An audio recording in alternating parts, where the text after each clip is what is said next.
kalau disebut tadi 35, umur saya juga 35, ya kan? Apa saya aja yang nyalon nih?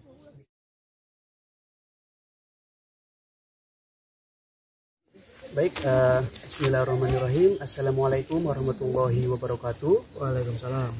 Selamat pagi para hadirin, para audiens yang mengikuti acara diskusi kita pada pagi hari ini. Kebetulan kita akan membahas perihal isu yang sedang ramai diperbincangkan di aras lokal, terutama di wilayah Kabupaten Lebak, yaitu mengenai Komite Nasional Pemuda Indonesia Kabupaten Lebak yang menuai polemik karena akan diselenggarakannya musyawarah atau musda persatuan di wilayah Kabupaten Lebak. Dalam hal ini saya tidak sendirian, saya sudah bersama Pak Dr. Haris Hijah Wicaksana selaku analis kebijakan yang kemudian tentu akan membahas tentang diskursus mengenai polemik yang terjadi terkait musda persatuan KNPI Kabupaten Lebak. Baik, oleh karena itu langsung saja kita akan membahas perihal apa saja yang kemudian menjadi polemik yang terjadi di aras lokal, terutama di KNPI Kabupaten Lebak. Ya. Baik, selamat pagi Pak Dokter. Selamat pagi Imron. Ya, gimana kabarnya? Alhamdulillah. Alhamdulillah baik, syukur-syukur. Nah begini Pak Dokter, saya melihat di berbagai platform media sosial menunjukkan bahwa terjadi eskalasi dinamika perihal musda persatuan KNPI Kabupaten Lebak, dan ini tentu menjadi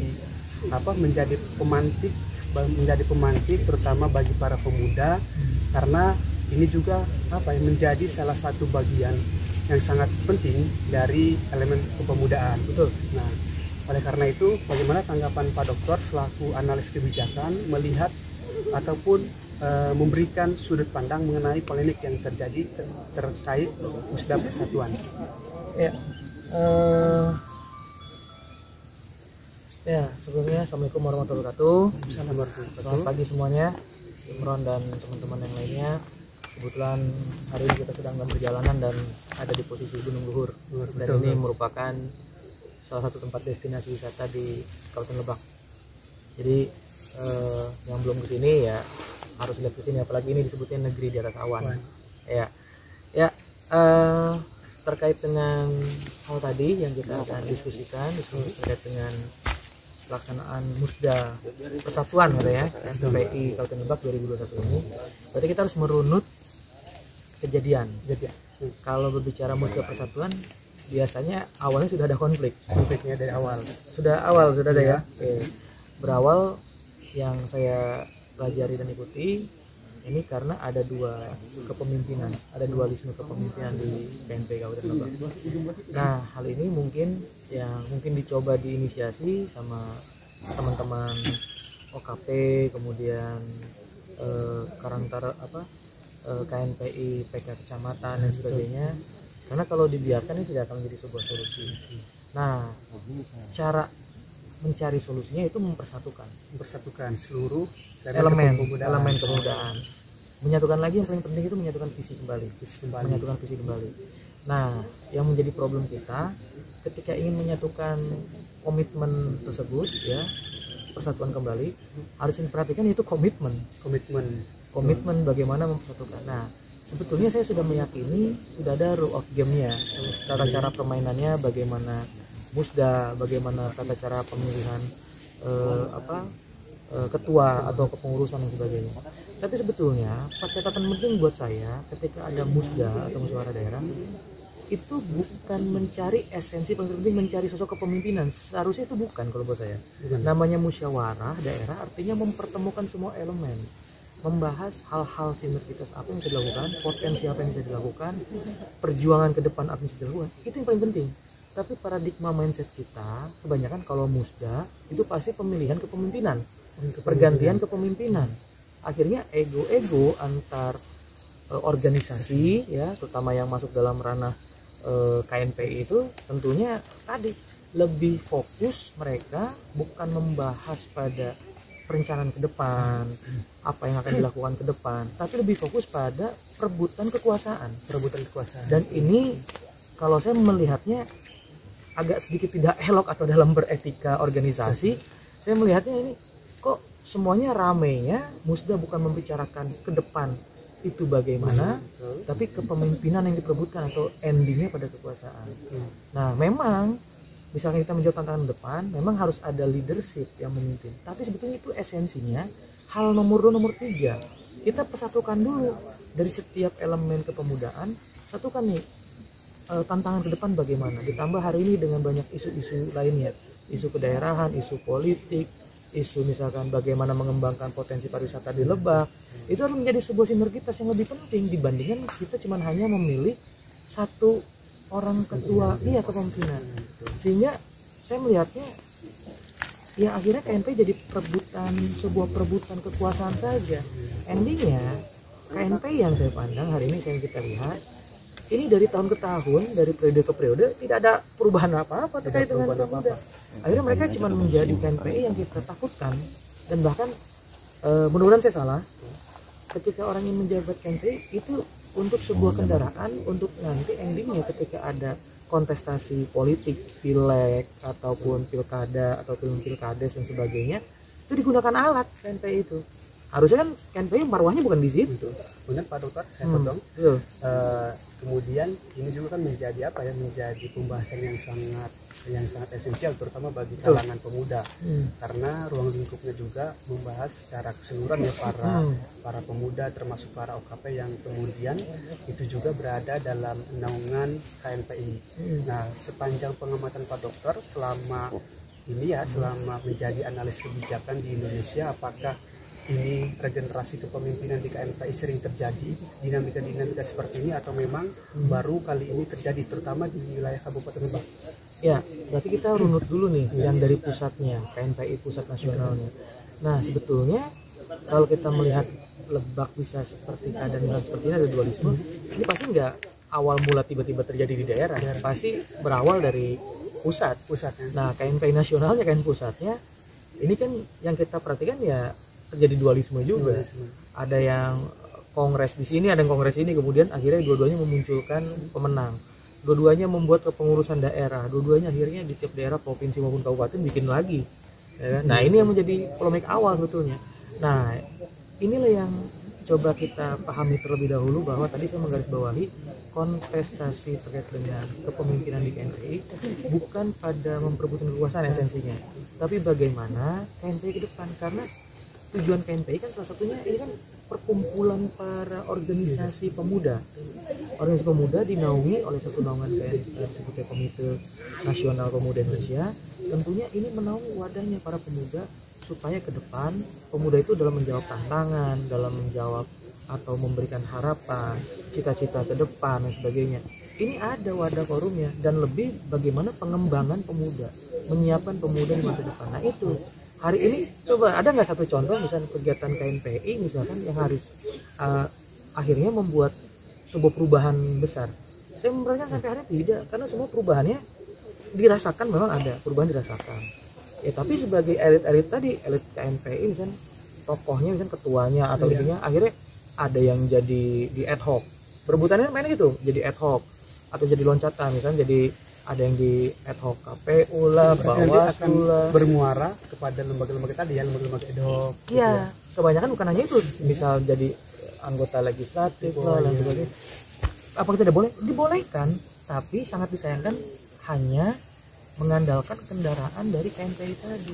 Jadi KNPI dijadikan malah jadi alat kendaraan politik. Nah harusnya kembalikan lagi pada esensi KNPI. Tujuan pemuda itu apa? Kalau misalkan itu nanti mereka setelah menjadi kepengurusan atau ketua KNPI menjadi anggota legislatif, anggap aja itu bonusnya atas kerja keras dia membangun KNPI. Harusnya seperti itu, bukan ngotot untuk menjadi ketua KNPI untuk akhirnya nanti meloncat menjadi batu loncatan untuk menduduki sebuah posisi jabatan strategis. Berarti apa ya, jangan ada unsur atau kepentingan pribadi maupun kelompok tertentu gitu. Harusnya, Pak Dokter ya. Betul, saya sepakat itu. Jadi endingnya memang harusnya sebagai nanti terpilih, berarti dia bisa mewadahi seluruh keanggotaan. Jadi bukan ketika yang terpilih siapa, kubu siapa, masuk semua kepengurusan. Yang tidak mendukung dijadikan oposisi. Oh ini kan lebih dahsyat dan lebih berat menurut saya. Sehingga akhirnya kapan ada kepersatuan? Yang satu misalkan mendapatkan karena dia mendukung mendapatkan disebutnya bagi-bagi kue, atau ya saya nggak nyebut pembagian dana hibah dan sebagainya, pasti ada mekanismenya. Tapi yang tidak mendukung tadi disingkirkan, sini akan membentuk KNPI tandingan, dan itu nggak akan pernah selesai namanya.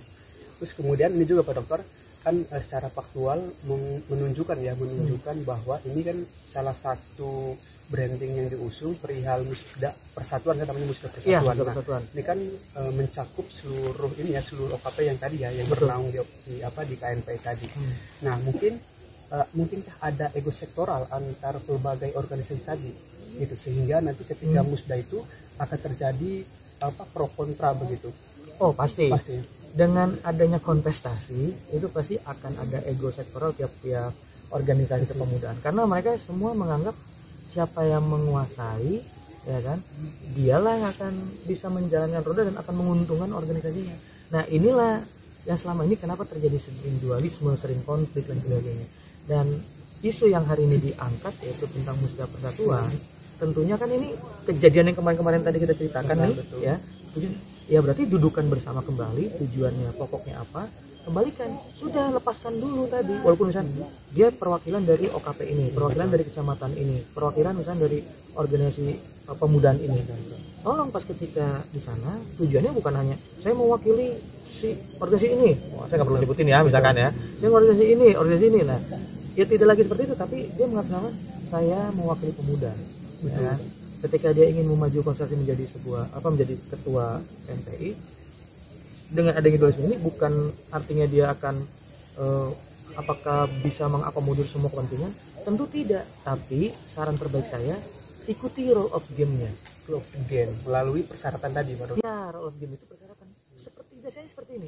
Konflik itu dimulai karena persyaratannya yang dilanggar. Ya. Ada persyaratan dilanggar, sehingga ketika ada yang dilanggar, kemudian dia jadi terpilih. Nah, orang yang tidak puas ini akan menggugat terus, akhirnya membuat tandingan lagi gitu kan.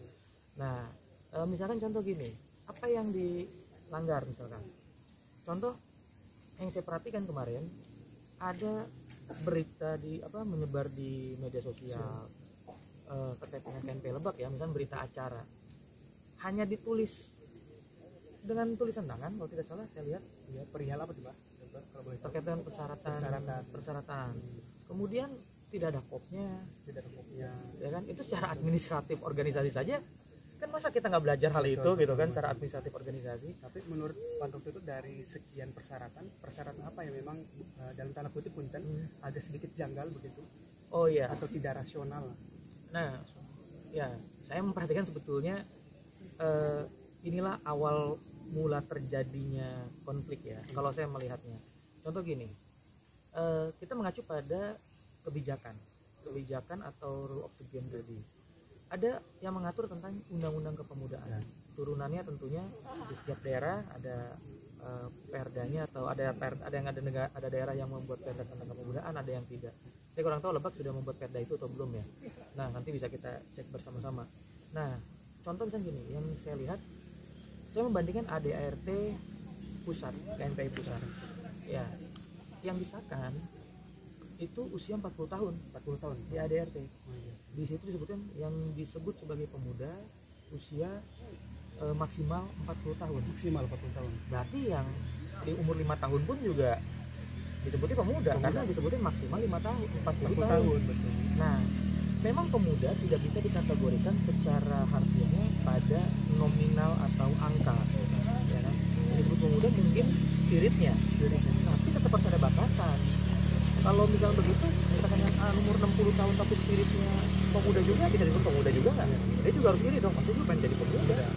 Nah ini, sehingga sebetulnya ADART itu sudah mengatur usia 40. Tapi yang saya sayangkan, saya bandingkan, ADART kan artinya kan itu yang terjadi ketika kongres betul, ya kan, disahkan di kongres. Nah, yang saya sayangkan, kenapa tidak mengacu pada kebijakan yang ada di atasnya, dengan seperti undang-undang misalkan, undang-undang kepemudaan. Nah, itu berbeda pada di undang-undang dengan ADART. Nah, itu yang kebetulan saya lihat ternyata berbeda dari sisi apa tuh?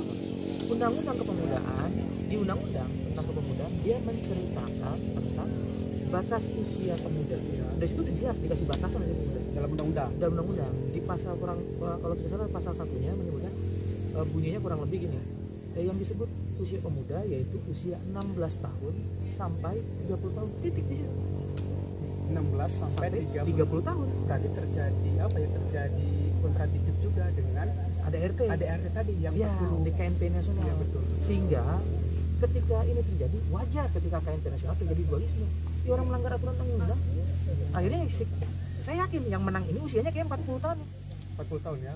Yakin nih kayaknya udah menginjak usia mau 40 tahun awalnya nih. Awalnya. Sehingga orangnya kelompok yang kalah tadi menggugat halal tadi, tidak sah lah acara kongres dan sebagainya, membentuk dualisme. Nah, ternyata di Lebak juga saya perhatikan terjadi hal yang sama. Bahkan di persyaratan saya lihat usianya 35 tahun Di Kabupaten Lebak. di Kabupaten Lebak. Nah, saya ada beberapa teman-teman di OKP juga yang sudah berdiskusi. Pas diskusi mereka bilang, karena saya tanya kenapa 35 tahun disahkannya, saya bilang persyaratan untuk ketua KNP karena mengakomodir kelompok yang pengen 40 tahun dan yang 30 tahun. Nggak bisa seperti itu, saya bilang. Punten Pak Dokter, apakah memang dalam salah satu persyaratan tadi misalkan batas maksimum calon ketua umum KNP itu dalam tadi ya, dalam persyaratan 35 tahun. Apakah itu menjadi titik temu antar elemen kepemudaan tadi sehingga dinamakan kemudian menjadi Pemuda Persatuan? Justru tidak, itu bikin masalah baru. Masalah baru itu ya. Saya jamin ini terlaksana nggak akan selesai. Nggak akan selesai. Akan ada konflik lanjutan. Saya yakin banget. Kenapa? Karena pihak yang kalah, yang tidak lolos, ya kan, nganggap pertama nggak diloloskan misalkan, tiba-tiba kalah karena usia 35. Dia akan mengacu lagi uji materi. Ketika uji materi, nggak bisa ADART itu menyalahi atau melanggar aturan yang paling tinggi. Di atasnya. Ya paling tingginya undang-undang, misalnya undang-undang. ADART di bawahnya undang-undang. Itu nggak mungkin bisa. Di uji materi dimanapun pasti kalah. Kan nggak mungkin ADART mengalahkan undang-undang, kan itu kekonyolan gitu loh. Kekonyolan. Masa acara kongres itu kan tetap kongres itu kan ada dasar hukumnya berarti undang-undang yang mengatur. Pertanyaan saya gini, dengan usia 35, pertanyaan saya nih, Imron kan pemuda nih, Imron juga aktif di beberapa organisasi ya, di OKP ya. Saya tanya deh Imron, yang pertanyaan saya di Kabupaten Lebak nggak ada apa pemuda yang di bawah 30 tahun dan hebat-hebat? Sangat banyak tuh Pak Dokter. Lah ngapain ini sampai gitu, masa nggak puas-puas? Saya bilang udahlah, yang senior-senior itu maksud saya senior-senior itu jadi panutan. Ketika dia nggak bisa ikut kontestasi lagi harus legowo. Justru yang disebut demokrasi lebih dewasa bukan siapa yang menang, tapi siapa yang kalah. Ketika dia kalah, ya dia yang kalah, dia mengakui dan mendukung yang menang. Yang menang tidak jumawa dan mengakomodir hal-hal baik yang ada dimiliki dari lawan politiknya tadi. Kalau bisa bersatu lagi, dan itu sudah dicontohkan dengan kepemimpinan presiden kita hari ini. Betul. Ya kan? Walaupun konfliknya panas, memang di akar rumputnya belum tentu selesai. Tapi kalau tidak dimulai dari atasnya, akar rumputnya nggak akan pernah selesai.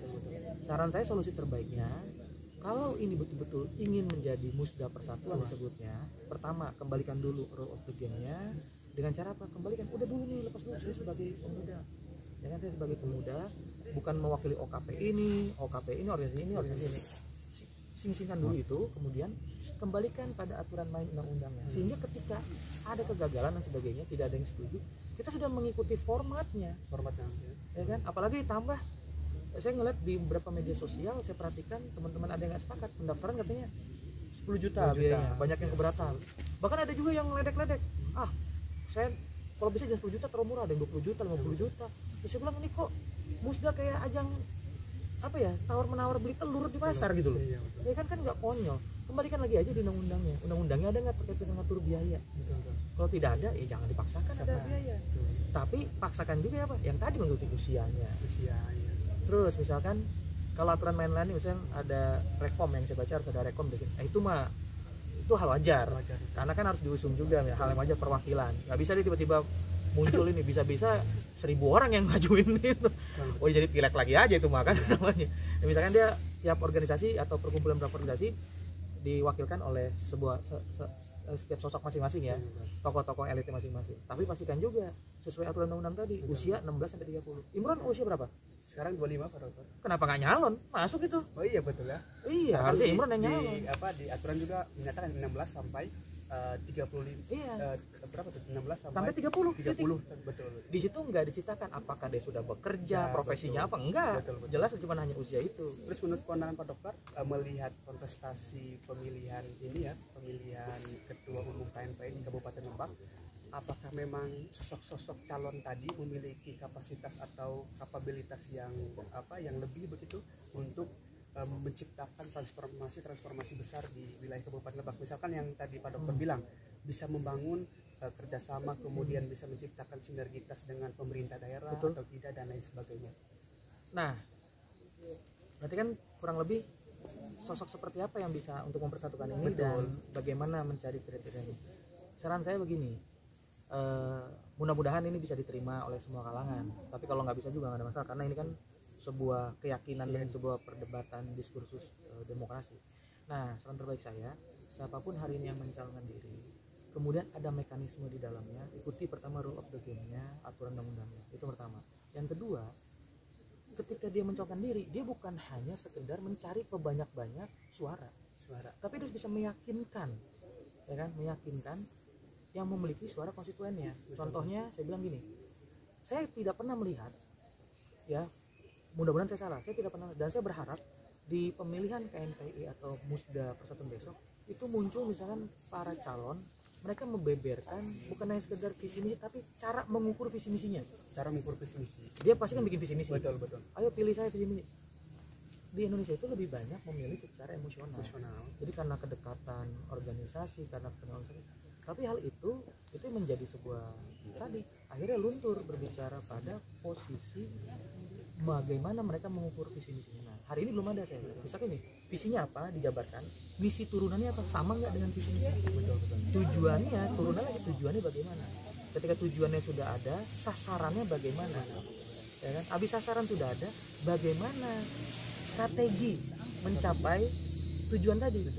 Dengan strategi mencapai tujuan tadi, maka akan harus dijabarkan sama para calon itu.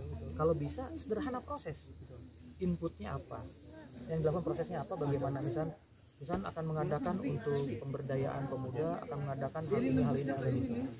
Dia harus bisa menceritakan bagaimana mendapatkan biayanya, kedua bagaimana dia akan menjalankan itu, resources digunakan apa, kemudian cara mencapainya bagaimana, outputnya apa, harus ada sampai output, kemudian diukur oleh indikatornya, alat ukurnya pun harus jelas jadi sehingga dia akan bisa menilai program yang sudah dibuat, visi misi sudah dibuat, itu ada alat ukur mencapainya, kemudian indikator penilaiannya, sehingga outcomes-nya dirasakan, hasilnya, impact-nya, dampaknya, dan benefit-nya. Saya berharap arahnya sudah ke situ, diskusinya udah arah ke situ udah.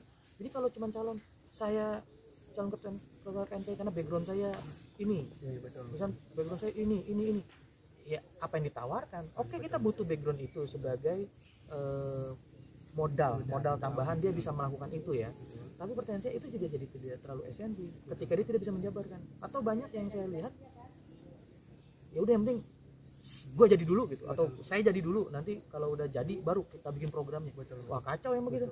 Padahal Pak Dokter, yang Imron lihat ya, secara realitas sosial juga hari ini di Kabupaten Lebak terutama banyak juga ya unsur-unsur atau komponen-komponen kayak para pemuda yang konsen terhadap seni budaya, kemudian konsen terhadap sosial, politik, dan bergerak di bidang keagamaan dan lain sebagainya.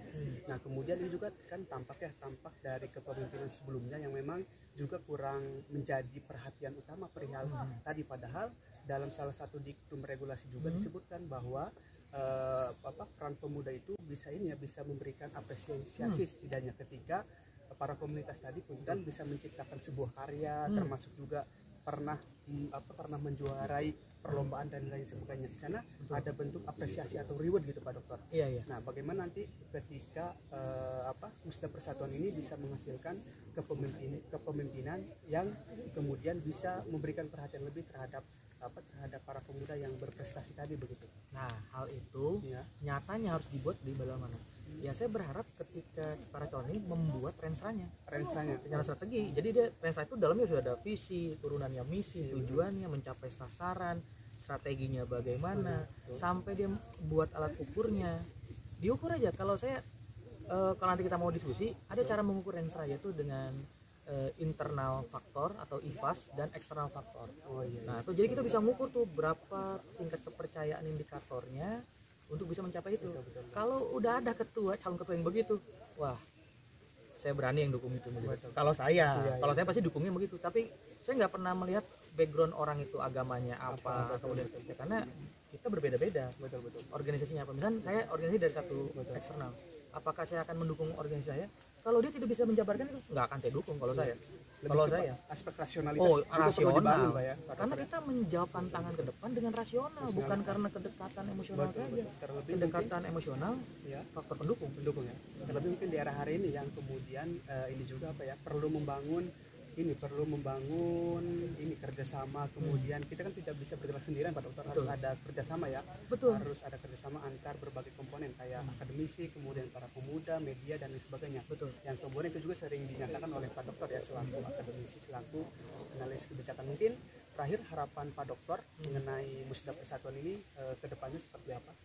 Saya berharap Musda besok, Persatuan besok, yang pertama aturan pendaftaran itu disesuaikan dulu. Disesuaikan dulu dengan undang-undang yang ada di atasnya, aturan di atasnya. Jangan sampai kita tahu itu salah, tapi kita mengiyakan. Saya tidak mau ini, kalau ngutip kata Rocky Gerung katanya kedunguan. Ya saya khawatir itu jadi kita semua yang akhirnya punya akal rasional mengiyakan kesalahan. Sedangkan kita tahu, ketika kita itu udah tahu ada aturannya, ada ilmunya, ya kita harus jalankan. Kalau kita melakukan itu, ya saya takut ini menjadi dosa jariah gitu kan, dosa bersama gitu kan, karena sudah ada aturan mainnya tapi kita tetap memaksakan kehendak. Nah, itu yang pertama. Jadi kembalikan lagi pas aturan pesawat pendaftaran sesuai dengan aturan. Aturan kebijakan yang sudah ada, yang sudah diatur oleh negara. Nah, itu yang pertama. Kalau sudah seperti itu, minimal kita bisa meminimalkan konflik yang akan terjadi. Kemudian hal-hal lain yang memberatkan, misalkan tadi misalkan uang pendaftaran, kalau dirasa tidak perlu atau dirasa sanggup, semua kesepakatan sanggup, ya silakan. Tapi kalau dirasa tidak sanggup, ya dari awal. Tapi ya secara resmi juga dong. Masa ditulis tangan tanpa kop? Aduh, saya bilang itu menyebar di media sosial di mana-mana. Tidak etis juga, Pak Dokter. Tidak etis lah. Itu anak kalau nggak bisa ngetik minta tolong ngetikin lah gitu kan, kacau begitu kan. bikin rusak dan malu-maluin aja. Padahal ini kan okap kepemudaan, Pak Dokter. Ya, kemudian harapan saya lainnya itu dua hal. Yang ketiga, harapan saya berharap ketua yang besok mencalonkan ya adu gagasan dan konsep, tapi nyata, bukan dia menjalankan visi misi tapi tidak terukur. Saya pengen melihat ada semacam parameter tadi, Pak. Parameter alat ukurnya. Kalau bisa tadi pin rensanya. Nanti kalau ingin diskusi pin rensa bisa. Bisa ya langsung nanti.